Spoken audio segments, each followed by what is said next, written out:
हरे कृष्ण। नमस्कार दोस्तों, आप सभी का मेरे चैनल में हार्दिक स्वागत है। दोस्तों, आज हम जानेंगे अजय एकादशी का व्रत कब किया जाएगा। अजय एकादशी का व्रत संपूर्ण खुशियों को देने वाला है और भौतिक सुखों की प्राप्ति होती है इस व्रत को करने से। अजय एकादशी का व्रत भाद्रपद मास के कृष्ण पक्ष की एकादशी को किया जाता है। तो जन्माष्टमी के बाद ये एकादशी आती है और कृष्ण जी की छठी से पहले की एकादशी है ये। तो इस एकादशी का महत्व और भी ज़्यादा बढ़ जाता है।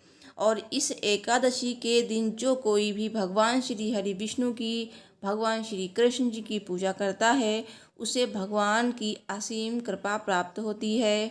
अजय एकादशी पर जो भी भगवान श्री हरि की पूजा अर्चना करता है, उसे अश्वमेघ यज्ञ के बराबर फल मिलता है। और इस व्रत का संबंध राजा श्री हरिश्चंद्र जी से भी है। ऐसा कहा जाता है कि राजा हरिश्चंद्र जी ने इस व्रत को किया और उनका मरा हुआ बेटा पुनः जीवित हो गया। यही नहीं, राजा को सारा राजपाट भी वापस मिल गया। ऐसा कहा जाता है कि यह एकादशी सभी पापों को समाप्त कर मोक्ष को देने वाली है। अजय एकादशी तिथि प्रारंभ हो रही है 28 अगस्त की रात 1:20 पर और अजय एकादशी तिथि का समापन हो रहा है 29 अगस्त की मध्यरात्रि 1:38 पर।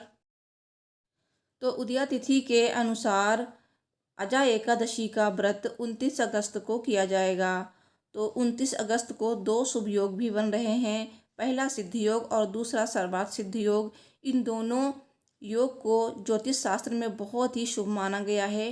तो इस दौरान आप जो भी पूजा पाठ करेंगे वो सभी सिद्ध और सफल होंगे। इसीलिए इस बार अजय एकादशी के दिन दान पुण्य के कार्य करने का दोगुना फल प्राप्त। तो अजय एकादशी का व्रत अगर आप रखना चाहते हैं तो 3 दिन नियमों का पालन किया जाता है। एकादशी के एक दिन पहले यानी कि दशमी के दिन, और एकादशी और द्वादशी। दशमी के दिन आपको लहसुन, प्याज, मांस, मदिरा वगैरह कुछ नहीं खाना है और सूर्यास्त के पहले ही आपको भोजन करना है। और फिर एकादशी के दिन सुबह ब्रह्म मुहूर्त में उठना है और उसके बाद स्नान आदि करके व्रत का संकल्प लें पूजा से पहले। फिर पूजा करें भगवान विष्णु की। और इस दिन आप पीले रंग के वस्त्र पहन के ही भगवान विष्णु की पूजा करें। साथ ही और भगवान विष्णु की पूजा में पीले रंग का ज़्यादा से ज़्यादा प्रयोग करें, जैसे कि पीले फल, पीले फूल और पीली मिठाई और पीले कपड़ा अगर आप भगवान विष्णु को अर्पित करना चाहते हैं तो कर सकते हैं, या फिर आप जनेऊ भी अर्पित कर सकते हैं।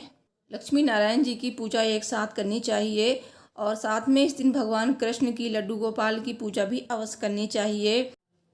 और एक दीप जरूर प्रज्वलित करें, धूप दीप से पूजा करें। और भगवान विष्णु को इस दिन 11 चीज़ें जरूर अर्पित करें। आप जो भी प्रसाद चढ़ा रहे हैं उसमें 11 की संख्या में एक चीज़ जरूर होनी चाहिए। साथ ही आप भगवान विष्णु के मंत्रों का जाप कर सकते हैं। ओम नमो भगवते वासुदेवाय नमः, इस मंत्र का जाप भी आप कर सकते हैं। या फिर ओम विष्णुवे नमः। तो जो भी मंत्र आपको सरल लगे उसका जाप आप कर सकते हैं, जैसी आप में सामर्थ्य है। 5, 7 या फिर 108 बार, 21 बार, जैसे भी आप कर सकते हैं। तो मंत्रों का जाप अवश्य करें। और साथ ही इस दिन अजय एकादशी की कथा अवश्य सुने या पढ़ें, अंत में आरती करें। और व्रत आप फलाहार रख सकते हैं या फिर निर्जला भी कर सकते हैं। और आप शाम के समय फिर से भगवान विष्णु की पूजा करें स्नान आदि करने के बाद, और रात्रि में जागरण करें। उसके बाद अगले दिन द्वादशी तिथि पे पारण किया जाता है व्रत का। तो पारण की फुल वीडियो आपको मेरे चैनल पर मिल जाएगी। तो पारण कब करना है, पारण का समय क्या रहेगा, क्या खाकर पारण करें, क्योंकि एकादशी व्रत का पारण बहुत ही ज़्यादा महत्व रखता है। तो एकादशी का पारण कभी भी ऐसे ही नहीं करना चाहिए, हमेशा मुहूर्त में। और कुछ ऐसी चीज़ें हैं जिन्हें खाकर ही पारण किया जाता है।